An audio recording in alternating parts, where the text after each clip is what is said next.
4 ঘন্টা হলো লাইনে দাঁড়িয়ে আছি, মাত্র পাম্পের দেখা পেলাম। আমি লাইনে আছি 12টা বাজার আগে, এখন বাজে কয়টা? 3টা, প্রায় 3 ঘন্টা। না, আমরা এখন পর্যন্ত ওরকম ব্যর্থতা মনে করি না, কারণ আমরা আগের যে মূল্য সেই মূল্যেই তেল পাচ্ছি। আসলে সংকটটা যে কোথা থেকে তৈরি হলো বুঝি না। এত তেল দৈনিক দৈনিক নিচ্ছে, তারপরেও তেলের সংকট, লাইনে আমাদের এত সময় দাঁড়িয়েই থাকতে হয়। এইখানে মনে হয় একটা সন্দেহ জাগে যে কেউ কেউ হয়তো বা রিজার্ভ করছে, তা না হলে এত সময় লাগার কথা না, এটা আমার ধারণা। আসছি তো সকাল 9টা থেকে, এখন তো প্রায় বাজে 2টার উপরে, আড়াইটার মতো বাজে, প্রায় 4-5 ঘন্টা তো হয়ে গেছে। মানে তেল আসছে একটা দিকে, বাট আমরা সিরিয়ালে দাঁড়াইছিলাম 9টা থেকে। ব্যর্থতা না, আসলে সরকারের কি আর করার, সব দেশেই তো সমস্যা চলতেছে, যেহেতু সব দেশে ক্রাইসিস চলতেছে, আমাদের দেশে একই ক্রাইসিস। সরকারের ব্যর্থতা দিয়ে তো লাভ নেই। যখন বিশ্ব তেল বাজারে যখন সব নিয়ন্ত্রণ আবার আগের মতন ফিরে পাবে, তখন আমাদের দেশেও সংকট কেটে যাবে আশা করি।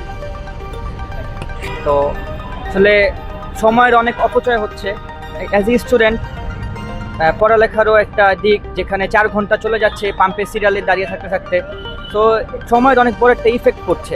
তো দরকার আমাদের সরকারের যে একটুখানি পদক্ষেপ নেওয়ার, এই জিনিসটা যাতে নর্মাল করে দেয়, এটাই আর কি, আর কিছু বলার নাই। 4 ঘন্টা হয়ে গেল। তেলের যে সংকট, এই সংকট আসলে আপনি একটা স্টুডেন্ট হিসেবে বা যেহেতু বাইক আছে, আপনার কর্মজীবনে কেমন প্রভাব ফেলছে? আমার